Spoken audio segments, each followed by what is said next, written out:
चलते हैं। श्रीमद् भागवत महापुराण प्रसंग चल रहा है। भगवान श्री कपिल देव जी माता देहूति जी के प्रश्नों का उत्तर दे रहे हैं। माता जी ने पूछा था अष्टांग योग, योग के द्वारा भगवान की प्राप्ति जिन्हें परमात्मा कहते हैं। योग कठिन साधन है। इसमें यम नियम, आसन, प्राणायाम, प्रत्याहार, ध्यान, धारणा, समाधि, यह अष्टांग योग है। बहुत कठिन है।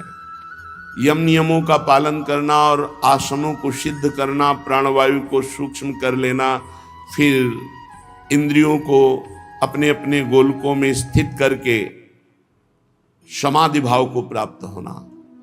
समाधि भी संकल्पित समाधि और संकल्प रहित समाधि, संप्रज्ञात समाधि, असंप्रज्ञात विचक्षणा समाधि, यहां तक पहुंचना तो बहुत कठिन बात है।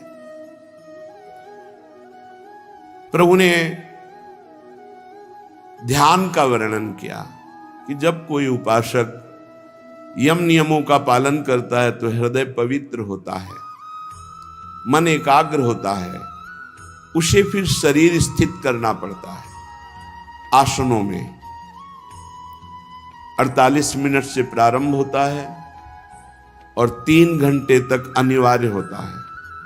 3 घंटे तक बिना हिले डुले, यदि सिद्धासन पद्मासन में तो उसे साधन सिद्ध उपासक कहा जाता है। जिसका साधन सिद्ध होता है, आसन, प्राणायाम सूक्ष्म, मन एकाग्र, वही भगवत ध्यान रूपी समाधि को प्राप्त होता है।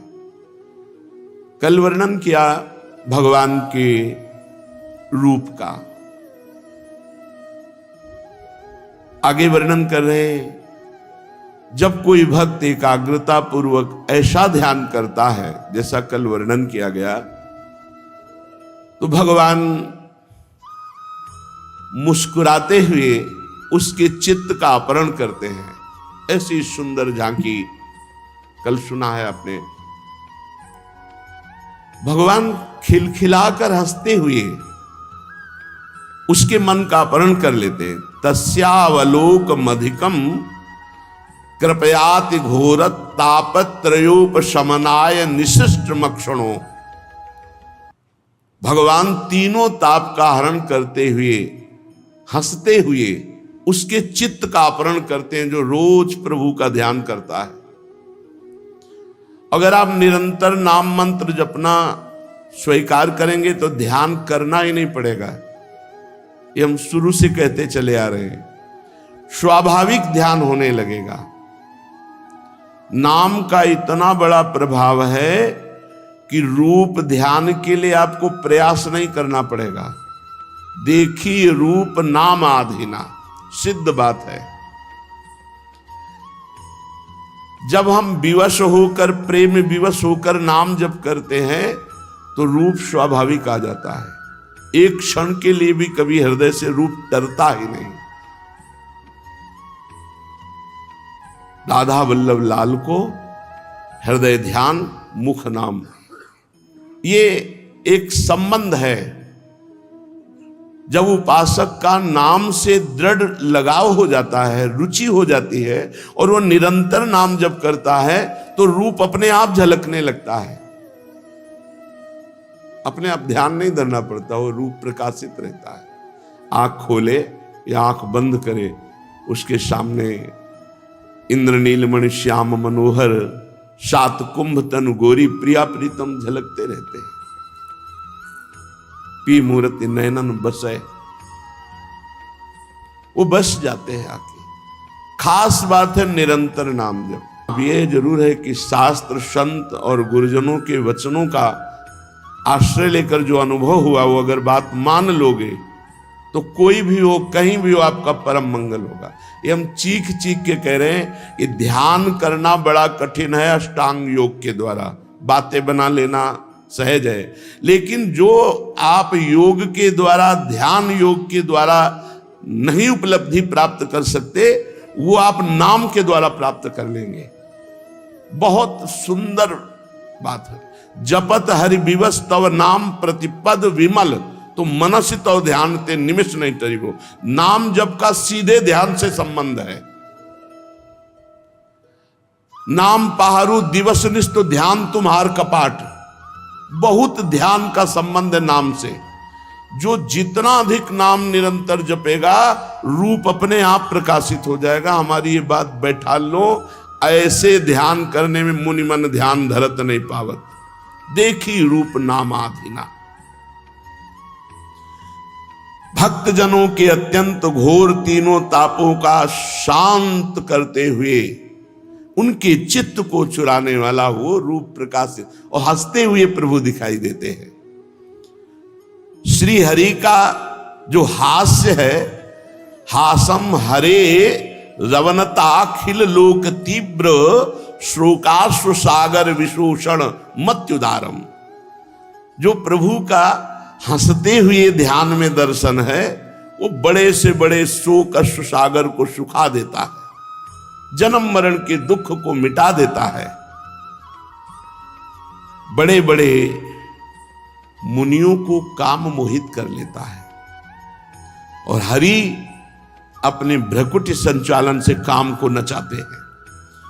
वो हरि जब मुस्कुराते हुए भक्त के हृदय में प्रकाशित होते हैं, तीनों तापों का नाश, समस्त दुखों का नाश, और मन को चुरा लेते हैं। ये मन चोर है। अब उसके हृदय में अत्यंत प्रेमार्ध भाव जागृत होता है। श्री हरि का वो हंसना, उसके चित्त का अपहरण करना, मन का अपहरण करना, और मन का प्रेम में डूब जाना, वस्तुतः यही जीवन का परम लाभ है। भगवत ध्यान में पुलकित होकर अश्रुधारा चल रही, मन प्रभु में पूर्ण रूप से आसक्त हो गया, यही जीवन का परम लाभ है।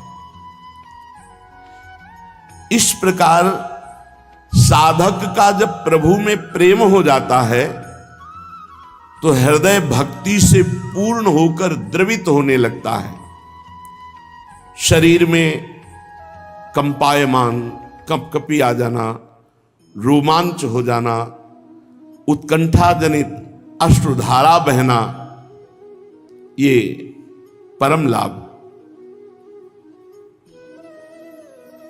ये जो पुलकावली है, जब शरीर कंपायमान होता है, रोम रोम पुलकित होता है, जन्म जन्म के मलिनताओं का सफाया हो रहा है। कभी ऐसा जीवन में हो तो उसे गुप्त रखना, किसी को बताना नहीं। आप में यदि कभी भागवतिक भाव आने लगे तो उनका प्रचार प्रसार मत करना, नहीं वहीं से बंद हो जाएंगे।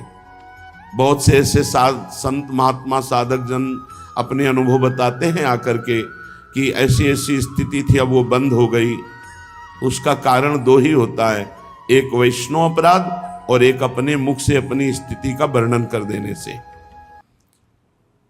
एवं हरौ भगवती प्रतिलब्ध भावो भक्त्या द्रवद हृदय उत्पुल कहा प्रमोदात औत्कंठ बाष्प कलया मुहुरर्द मानस तच्चापि चित्त बडिशम सन कई वियुंक्ते। जब इस प्रकार साधक भगवत आराधना में लगता है तो उसका श्री हरि से प्रेम हो जाता है, प्रभु से प्रेम हो जाता है, हृदय भक्ति से द्रवित हो जाता है, शरीर आनंदातिरेक से रोमांचित, पुलकित, कंपायमान हो जाता है। उत्कंठा जनित प्रेम आश्रुओं की धारा बार बार बहने लगती है। फिर जैसे मछली कांटे में फंस जाती है, वो निकल नहीं सकती, ऐसे ही मन हरि में फंस जाता है, वो निकल नहीं सकता कि अब वो विषय की तरफ भाग पावे। माता जी, जैसे तेल खत्म हो जाने पर दीप शिखा अपने आप भस्म होकर राख हो जाती है, वैसे ही ऐसे भक्त के जिसका शरीर रोमांचित, अश्रुधारा कंपायमान, हृदय भक्ति से द्रवित, उसका संपूर्ण आश्रय, विषय, राग, ये सब नष्ट हो जाता है। ना किसी व्यक्ति वस्तु का आश्रय, ना किसी व्यक्ति वस्तु से कोई आसक्ति, ना कोई भी भोग वासना, शांत हृदय। जैसे दीपक का तेल खत्म, बाती जलकर राख हो गई। अब वो ब्रह्माकार, भगवदाकार स्थिति में आ गया। उठते बैठते, चलते फिरते, खाते पीते, सोते जागते, हर समय प्रभु में स्थित है। ठाड़े बैठे परे उताना, कबीर काहे हम राहें ठिकाना। ब्रह्माकार स्थिति, भगवदाकार स्थिति। इस अवस्था के आने पर जीवत्व का नाश हो गया। अब वो जीव नहीं रहा। जीव कहा गया देहाभिमान के कारण, देह भाव के कारण। अब ध्याता, ध्यान, ध्येय, त्रिपुटी का लय हो गया। केवल ध्येय बचा, ना ध्याता और ना ध्यान क्रिया, केवल ध्येय। ब्रह्म नहीं, माया नहीं, नहीं जीव नहीं काल, अपनी हूं सुधि ना रही एक रहे नंदलाल। अपनी हूं सुधि नहीं। ये स्थिति, शरीर यंत्रवत सेवा कर रहा है, कोई शुद्धि नहीं। शुद्धि तो करुणा निधान प्रभु ने चुरा ली। एक रहे नंदलाल, केवल प्रीतम में। जैसे गोपी जनों की बेचने जा रहे दही, शुद्धि नहीं, कह रहे कोई गोविंद ले ले, कोई दामोदर ले ले, कोई माधव ले ले। ये स्थिति। अब वो अखंड परमात्मा में स्थित सर्वत्र परमात्मा का अनुभव करता है। अभ्यास से चित्त वृत्ति का परमात्मा में निरंतर जोड़ना अविद्या का नाश करना है। बहुत बढ़िया बात है। हम बार बार जो अपने मन को प्रभु में जोड़ रहे हैं, राधा राधा राधा वल्लभ श्री हरिवंश, राधा वल्लभ श्री हरिवंश, मानो एक एक नाम से हम अविद्या का नाश कर रहे हैं। एक एक नाम हमारे जन्म जन्मांतर से भरी हुई जो अहंकारमयी अविद्या है, देहाभिमानमयी अविद्या है, मोहमयी अविद्या है, उसका नाश हो रहा है। इसी को दूसरे रूप में नवयोगेश्वरों ने वर्णन किया। जैसे कई दिनों का भूखा आदमी जब एक एक कवल अन्न पाता है तो क्षुधा निवृत्ति तुष्टि पुष्टि होती है। ऐसे ही एक एक भजन में संसार से वैराग्य स्वरूप का बोध, भगवान से प्रेम। पर बहुत जब भजन करेंगे तब अनुभव होगा। काम तो एक एक भजन से शुरू हो गया। राधा राधा, एक एक नाम काम कर रहा है। संसार से वैराग्य स्वरूप का ज्ञान और प्रभु से प्रेम। ये मनुष्य शरीर प्राप्त करके वो महामूर्ख है जो शरीर में, स्त्री में, पुत्र में, घर में, पशु में, धन में, बंधु बांधवों में आसक्त हो करके मनोरथों में शरीर को पूरा कर रहा है, भजन नहीं कर रहा है। बड़ा मूर्ख है, बहुत भोगना पड़ेगा। इस शरीर के पोषण की चिंता से संपूर्ण अंग जल रहे हैं। अरे बुद्धि भ्रष्ट हो जाए तो सब नष्ट हो जाता है। रात दिन केवल खान पान की ही चिंता, भोग की चिंता। हमें मरना है, भगवत प्राप्ति करना है, ये कोई बातें नहीं है दिमाग में।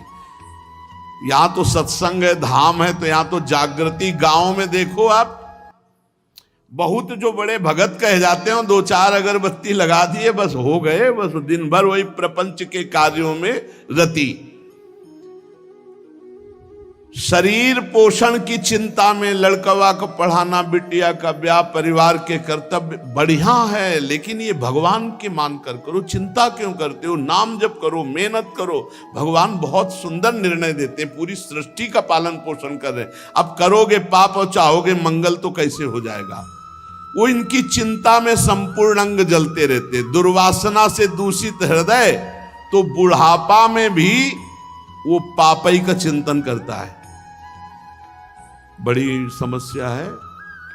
ये मत सोचो कि बुढ़ापा में जितेंद्रिय हो जाओगे, नहीं नहीं, बहुत सावधान।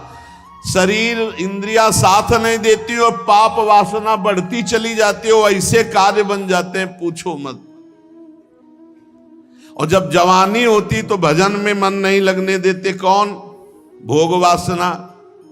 और छोटे छोटे बच्चों की तोतली बातें, इतना मन फंस गया कि कब जवानी व्यतीत हो गई और कब बुढ़ापा गया पता नहीं चला।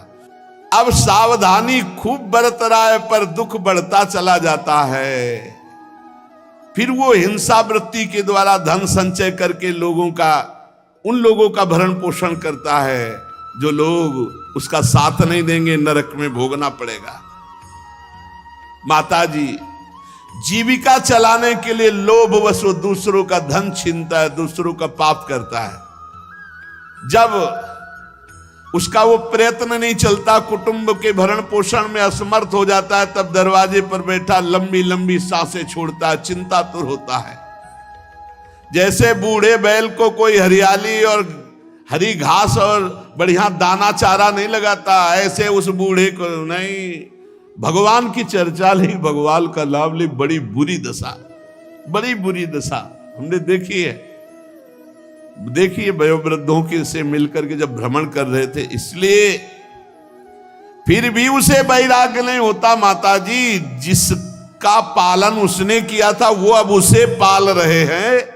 वृद्धावस्था कारण शरीर बिगड़ गया, रोगी हो गया, मंद बुद्धि पड़ गई, भोजन नहीं मिल रहा, पुरुषार्थ कुछ हो नहीं रहा, मरने जा रहा है, फिर भी उसको भगवान याद नहीं आ रहे, भजन याद नहीं आ रहा। वही लड़का बच्चा परिवार के प्रति उसकी आसक्ति होती है। अब जब मृत्यु का समय निकट आता है तो श्वास प्रश्वास की नलिकाएं कब से रुकने लगती हैं, आंख चढ़ जाती है, बड़ा कष्ट होता है श्वास लेने में, घुरघुराहट होती है, श्वास नहीं लेते बनता, बहुत आसक्ति बुरी होती है।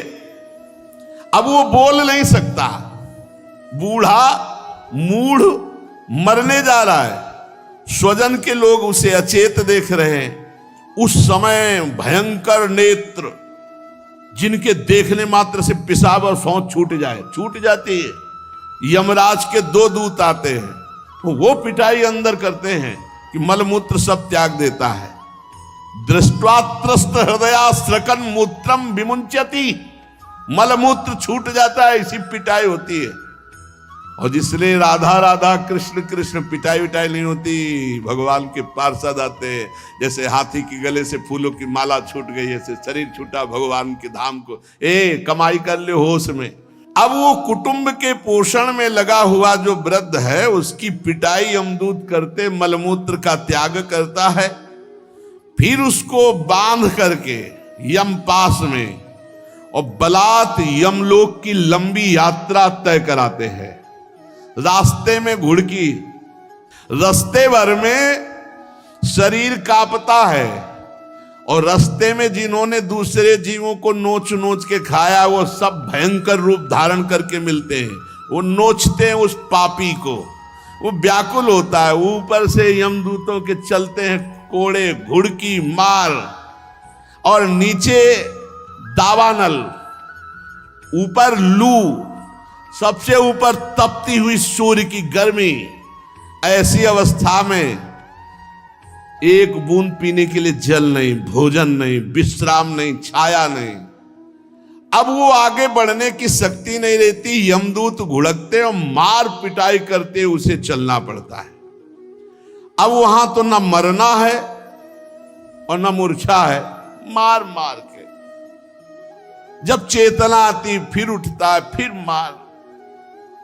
यमदूत उसे शीघ्रता पूर्वक यमपुरी को ले जाते हैं, और यमपुरी का मार्ग यहां मृत्यु लोक से 99,000 योजन है। योजनानाम सहस्त्राणि नवतिम नवचाध्वना त्रिभिर्मुहूर्तैर्द्वाभ्याम वा नीतः प्राप्नोति यातना। 3 मुहूर्त में तय करना होता है। 3 मुहूर्त, बहुत कम समय। 3 मुहूर्त में, ये बहुत कम समय वाले में मुहूर्त। यमलोक का 99,000 योजन यहां से है, मृत्यु लोक से। 1 योजन का मतलब 4 कोस। 99,000 योजन, 1 योजन 4 कोस, 3,96,000 कोस। अब 1 कोस में 3 किलोमीटर। अब समझो इतना बड़ा मार्ग है, इतना बड़ा मार्ग है, और 3 मुहूर्त में दौड़ा कर ले जाया जाता मारते हुए। ये भगवान श्री सुखदेव जी गान कर रहे हैं, श्री कृष्ण द्वैपायन व्यास जी रचयिता हैं। इस समय देवती जी का प्रश्न भगवान कपिल देव जी वर्णन कर रहे हैं, और नैमिषारण्य में शौनकादि ऋषि 88,000 सुन रहे हैं, सूति जी वर्णन कर रहे हैं। परम सत्य बात है, यहां मृत्यु लोक से 99,000 योजन, इतने लंबे मार्ग को 2 या 3 मुहूर्त में तय करना होता है। फिर इसके बाद धधकती हुई आग से उसको चलाया जाता है। भूंजो, यहां भूंजो, तुम भूंजोगे तब पता चलेगा। फिर जो यहां दूसरे का मांस खाते हैं, तो काट काट करके उनका मांस उनको खिलाया जाता है।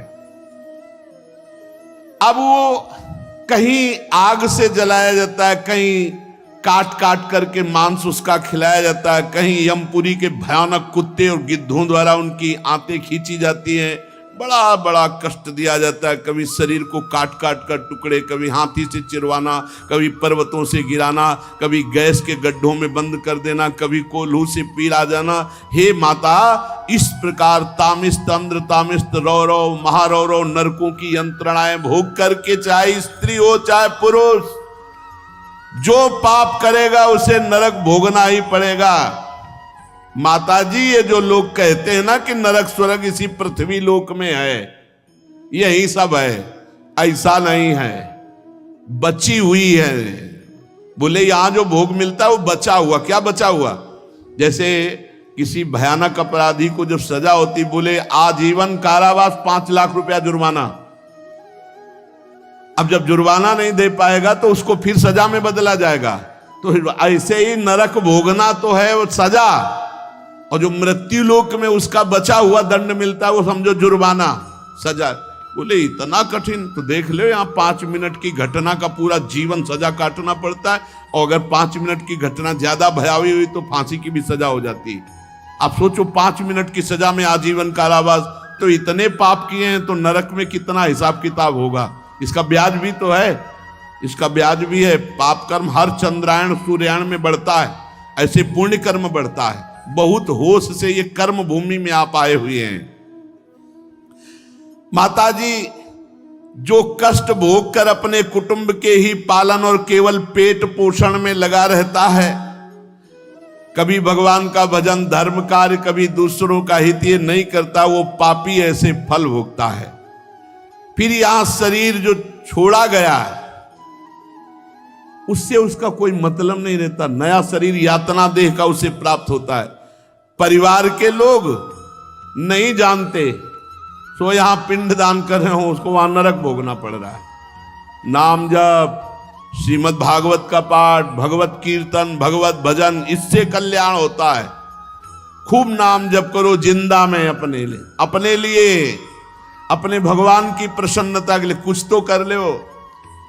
अरे मेहनत करो, हल चलाओ, रामकृष्ण हरि बोलते जाओ, क्या फर्क पड़ता है? भगवान का नाम मात्र ही आपका परम कल्याण कर देगा। तो इसलिए माता जी, मनुष्य जीवन प्राप्त करके भगवत प्राप्ति अवश्य कर ले। अगर भगवत प्राप्ति से चूका तो उसकी दुर्गति पक्की है। इसलिए खूब नाम जप करो, भगवत चर्चा सुनो, दूसरों की सेवा करो, दूसरों का उपकार वाला कार्य करो, जिससे भगवान प्रसन्न हो जाए और हमारा आवागमन चक्र रुक जाए। शेष चर्चा आगे। श्री राधा वल्लभ लाल की जय।